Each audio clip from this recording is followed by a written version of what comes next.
Good evening and welcome to Biz in Focus. You're with me, Azra San, and this evening I have here with me the Global President of CIMA, Mr. Amal Ratnayaka. Good evening, sir, and welcome to the show. Good evening. Thank you for having me. How are you on this fine day? Oh, it's a wonderful day. First things first, competition is tough in the world and the technology is advancing. At a time like that, how do you reimagine accounting and finance while taking over the normal procedures of accounting?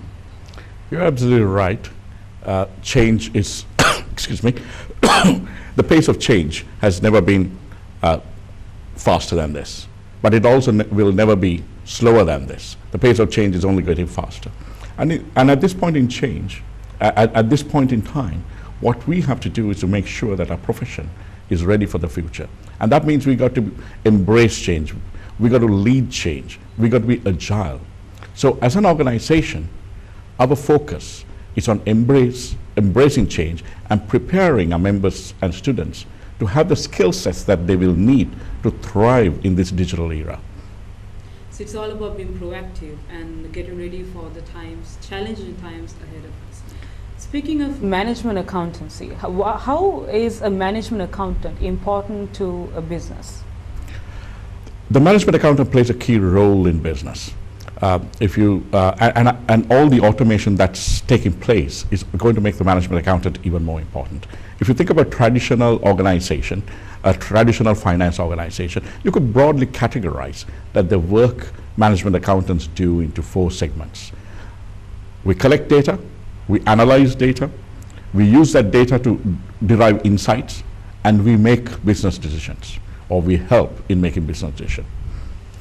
The automation is going to impact collection of data and analysis of data. It's going to be taken over by automation, which is an absolutely good thing. We accountants did that because we had to do that. It's tedious, it's monotonous, it's routine. We don't really enjoy doing that. And you can easily make mistakes. You could. In a manual process, it's easy to make mistakes. So if we automate that, or when we automate that, and most of it is getting automated already, that frees up some of our time. And that helps us focus on deriving insights and making business decisions. And that's what we're good at. That, as chartered management accountants, that's what we're trained to do. And that's the area that we're very good at. So, excuse me. So this automation will free up our time to focus on what we're very good at. Now, that's not to say that that's going to be easy, because deriving insights means that you've got to understand the business end to end. You've got to understand the business model. It also means that you've got to work with managers in different areas of the business, because if you're going to derive the right insights, you've got to understand different areas of the business. That means you've got to work with managers in different aspects of the business.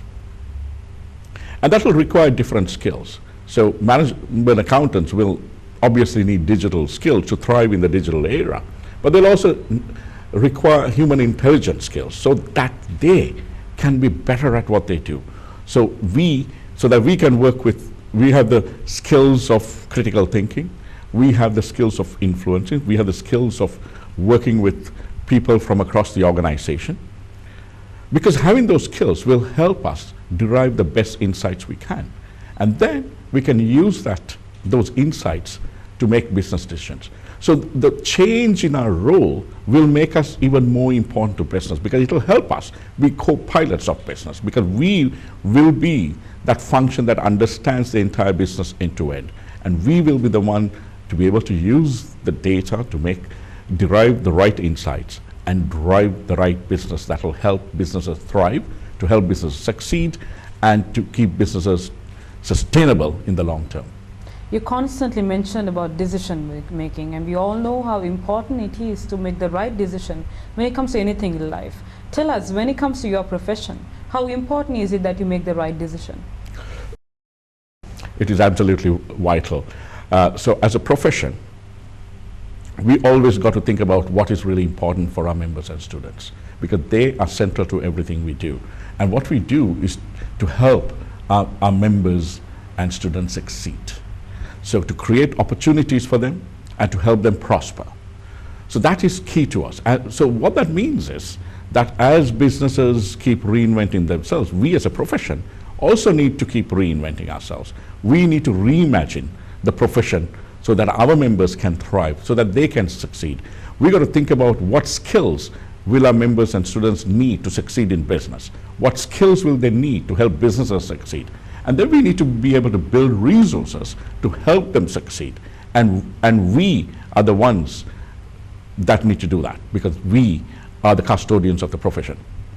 Speaking of skills and capabilities, are you confident that the students and the professionals in Sri Lanka have the skills that is required to take this profession forward? Absolutely. All our chartered management accountants, the world over, study the same syllabus. They have access to the same learning opportunities. And these learning opportunities are built based on the skills that businesses require. So if I were to maybe share an example, CIMA worked on developing the Future of Finance Thought Leadership white paper. And that was about interviewing and surveying 2,000 odd CEOs and CFOs across the world. And that looked at the skills that finance professionals will need to succeed in the future. So we are CEOs and CFOs of businesses. What they think are the skills that finance professionals will need today and in the future.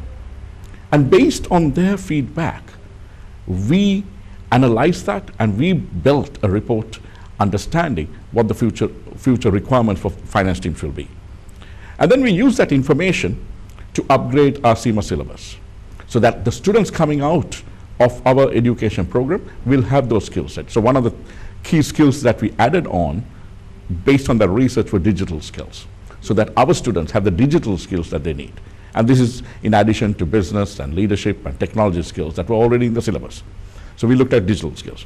What we also did was use that information to upgrade our CGMA competency framework. And the CGMA competency framework is a framework that provides information, a tool to assess the skills you need to perform different roles. So you can use a tool to assess yourself, to see what skills you have. It's a tool that you can use to assess what skills are needed for different types of roles. And that will help you figure out the gap in your skills. So it will give you an idea of what skills you need to build to be successful in business. So the combination of this gives our members the opportunity to figure out, to either have the skills that they will need, or to understand what skills they need to develop and develop that. And in the world today, you need to continuously upskill yourself. The world is changing, the skills, the roles are changing, the skills that you need to succeed will change. In fact, there is a World Economic Forum report that suggests that by 2022, everyone will need 101 days of training so that they have the right skills to succeed. So that's a lot of upskilling that people will need. So our members will, and everyone else, will need to learn new skills. They'll need to learn how to unlearn what they already know so that they can learn new skills that will be useful for businesses and for themselves in the future. It's a never-ending process. It is. I mean, I think that's inevitable, because change is inevitable and change is good. But to thrive in a period of change also means that you have to have the right skills at the right time. And that means constantly looking at the skills that you need. There's a McKinsey report that suggests that for 50% of jobs out there, for 50% of jobs out there, 30% of the tasks can be automated as of today. And there's a World Economic Forum report that suggests that by 2025, 50% of all tasks that we perform today will be automated. Now, that's not to say that that will result in there not being any jobs. It just means that the jobs will change, the roles will change. There'll be new jobs out there, there will be new roles out there that don't exist today. And those new roles will require a different skill set than we have today. So there will be lots of jobs available for those people who develop those skills, who upskill themselves. So as management accountants, we believe in the need to keep upskilling ourselves. So for us management accountants, there's never been a better time. We have the ability to thrive in this digital era. Its 100th anniversary in 2019, and as you mentioned before, times are challenging. We are going to face even bigger challenges. So how will CIMA be prepared to face all these challenges and make sure that it is relevant for at least the next 100 years? It's a very good question. You're absolutely right, CIMA has been around for 100 years. The reason we've been around for 100 years is because we have evolved with the times. 100 years ago, the skill sets management accountants needed were very different from the skill sets businesses need of management accountants today. So over the years, we have continued to evolve. We have continued to change. We have continued to help our management accountants develop the skill sets that businesses would need and that they would need to thrive. So we've adapted what we have done. We've developed resources, we've developed tools to help our management accountants along the way to build those competencies. We've changed our syllabuses so that the students coming through our programs will have those skill sets. So we have a rich history of evolving with the times, changing with the times. In fact, we believe in taking ownership of change, to lead that change, to lead that process. And that's why we have been around for 100 years. And that's also why we are going to be around for another 100 years and more.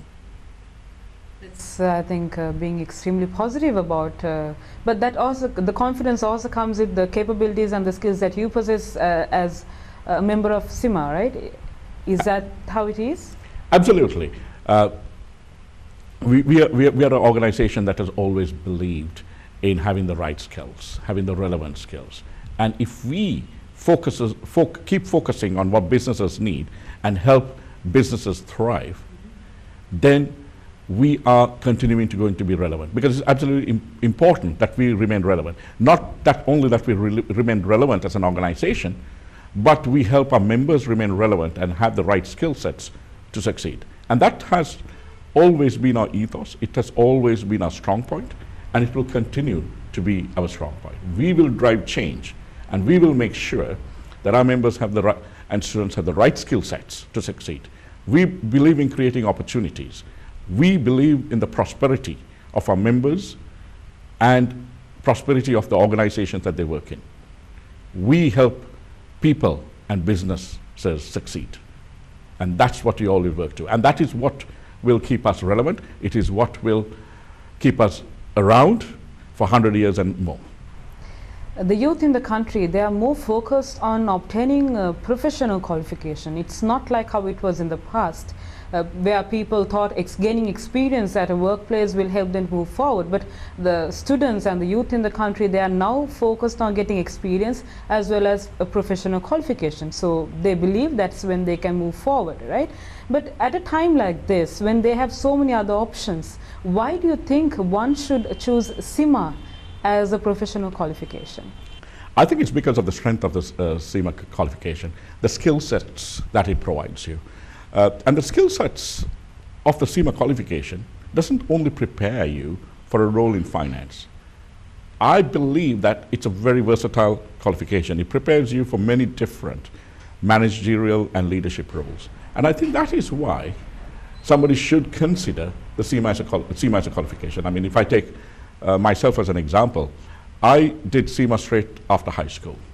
So I developed my knowledge, my professional knowledge on CIMA. That was the foundation to everything I did. I worked a lot as I studied, and that helped for me to bring what I was studying to life. But it was because of the strength of the qualification that I was able to succeed in my line of work. And that is testament to the strength of the qualification. And part of the reason of the strength of the qualification is also what I spoke about earlier, in the fact that CIMA focuses on keeping skills, helping our members to keep their skills relevant. And that's what helps them succeed. So for anybody who's thinking about a career option, I would strongly suggest that they consider CIMA as a career option. Our members, if you look around Sri Lanka, CEOs and CFOs of some of the largest companies in Sri Lanka are CIMA members. It shows the versatility of the qualification, the relevance of the qualification, and the fact that people with the CIMA qualification can rise to the top levels of businesses and organizations. They can be co-pilots of organizations, they can be pilots of organizations. They have the skill set, they have what it requires. So that's why I think CIMA is a very good qualification for someone who's thinking about career options. Speaking a little bit more about what you were just discussing about and giving it a practical aspect. Let's say I just finished school and then I decide to take up another profession, be it human resource or marketing or sales. And 10 years down the line, even when I have another job and the qualification that I've always wanted, if I want to get the CIMA professional qualification, will I be too late? It's never too late. I use myself as an example as somebody who started studying CIMA straight after high school. But that is just one route people would take to the CIMA qualification. I meet members from around the world, and in many parts of the world, I meet members who think about CIMA as a professional qualification later in life. They come from other disciplines. There are many engineers I met who have become CIMA members. I met marketing personalities, I met HR personalities, who all have considered CIMA as an option. Because CIMA is not only about accounting and finance roles, it's about managerial and leadership roles, because it trains you to hold managerial and leadership roles. So if you're an engineer, if you're a marketer, if you're a HR professional, there's still something that CIMA can offer. And there are different routes to the CIMA program that may sometimes give you advanced standing, depending on what your other education is, but it's never going to be too late to begin the CIMA program. And I would always encourage people to always consider it as an option. As a professional in the industry, as a leader who has taken many initiatives to make a change, how do you see as leadership when it comes to this particular industry? Leadership is always important, you're very right. But I think in this particular era, it's about embracing change, because change is constant. If we try to fight change, we're going to be left behind. So it's about embracing change and leading the way. Jeff Bezos said something to the effect of, yesterday's wow quickly becomes tomorrow's ordinary. And that's absolutely true, because what you consider as really good today doesn't remain good unless you continue to reinvent, you continue to innovate, and you continue to do things differently, because your competition is going to do things, catch up with you. So leadership today is about reimagining the profession. In our particular profession, it's about reimagining the profession so that we understand that the way we do things today, the skills that we have today, is what we have today. And to think about what we need for tomorrow and be able to be prepared for tomorrow, able to plan for that. So I think one of the key things in leadership today in our profession is the importance of reimagining our profession for the future, and then building everything around what we think is going to be the profession in the future. So it's not only about leading a team. Now the term leadership also has been redefined so that they can actually make a change in the world. You mentioned a very important fact. You said yesterday's wow will be today's ordinary. That shows how competitive the world is right now. So how do you see the profession changing? We've done a lot of research on that. I touched on the future of finance research that we did. And that kind of gave us some insights into what will be relevant tomorrow. And a lot of what came through the process was the importance of digital skills. The changes to, if you think about blockchain, how blockchain will be used in organizations, cybersecurity, because security is becoming a huge issue now. It's about artificial intelligence. So all the digital skills that we will need in the future, that businesses will be using through automation, means that we will need to have an understanding of that so that we can thrive in that digital era. But the digital skills itself, I don't think will suffice. I think in time to come, those digital skills will even become table stakes, because everybody will acquire those skills, because everybody will understand those digital skills are important. So it's absolutely essential that you have those digital skills, but that by itself won't be sufficient. I think we will also need to develop our human intelligence skills. Our skills of critical thinking, empathy, emotional intelligence, influencing skills, leadership skills, ability to inspire and motivate teams. I think those will be pretty critical. So digital skills are important, but it's people who are transforming businesses, people who are using technology to transform business. So having those people skills, the human intelligence skills, will be equal, if not more important, as we move forward. So building those digital skills and those human intelligence skills, I think is what's going to take us into the future. So correct me if I'm wrong. What if I say that it's not just about specializing in one particular industry? If you are to move forward in that one particular industry, you have to be an expert in so many other professions too. It's interesting you say that, because today with technology changing businesses, every company is becoming a tech company, because technology is driving transformation. So every company is looking at technology to see how they can provide services better, how they can provide their products to their customers better, more efficiently, to improve the customer experience, to delight customers. So every company is becoming a tech company. So you're right. I think we need to have understanding and expertise of different companies. And if you think about an individual, I think we need to broaden our perspectives. We need to have better understanding. If I take myself as an example, I broaden my knowledge, my skill sets through travel. I've learned that there are different ways of doing the same thing, and what works in one situation in one country may be different from something in another country in another situation. But you don't need to travel to basically broaden your perspectives. You can broaden it in any organization. If you develop the skill sets to work with people from all walks of life, work with people from different disciplines, to have the skills to accept and understand different points of view, I think your thinking will be broadened. And that broader thinking is something that is going to be absolutely essential to derive those right insights of the business, to drive the right business decision. So I think it's important to keep an open mind, to broaden your perspectives, to encourage people to share different perspectives, because sometimes if you don't have a culture where you encourage people to speak up and share perspectives that are different to yours, you may not hear those different perspectives. So you need to encourage that, because I believe that broadens your perspective, and that helps make better decisions that will make businesses sustainable over the longer time frame. My one final question to you. You have been someone in this field for a long time, and you, from the very young age, have come this far, passing all these challenges, facing all these obstacles, and with the time that is changing. So we would like to know what your advice would be for the young accountants who are still struggling to make a name for themselves and to, of course, create a change in this industry. What is your advice? I can think of a couple of things.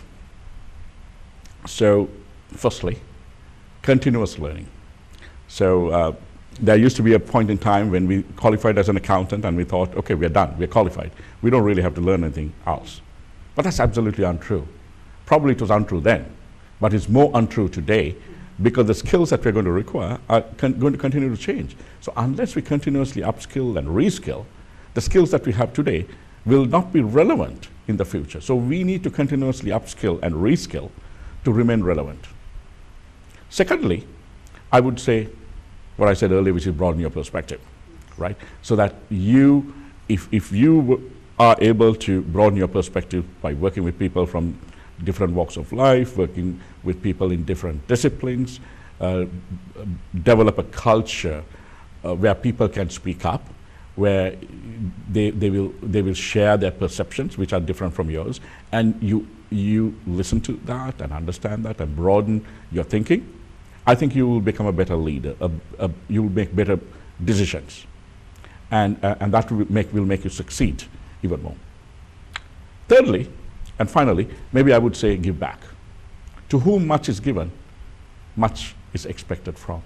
So we have been fortunate. We have got to a position we've succeeded in our careers. I think we have a responsibility to give back, to make the world a little better place. Lord Baden-Powell, and I heard a lot about Lord Baden-Powell as a scout, started the scout movement because he believed that we need to leave the world a better place when we leave this world than when we came into it. And the way he did it was through the scout movement, and he encouraged volunteerism, because you can volunteer and give back to make this world a better place. I've done my share of volunteering with CIMA, but I think you can volunteer with CIMA, which is fantastic, but you can volunteer in your society, in your community, volunteer to make your country, Sri Lanka, a better place, but always think about giving back. I think that's really important. And it doesn't have to be a massive contribution. No. You can do it in any way you want. Absolutely. You can. Absolutely. You know, never think that it's not going to be big enough, because every little bit helps. And it takes only a lot of people doing a little bit to make it a really big thing. So always think about giving back, be it little, be it much, but I think it will all be very valuable. Thank you, Mr. Amal Ratnayaka, for joining us on our show this evening. That was the Global President of CIMA joining us on Biz in Focus. That's it from us for today. Join us again. Thank you for watching. Take care and good night.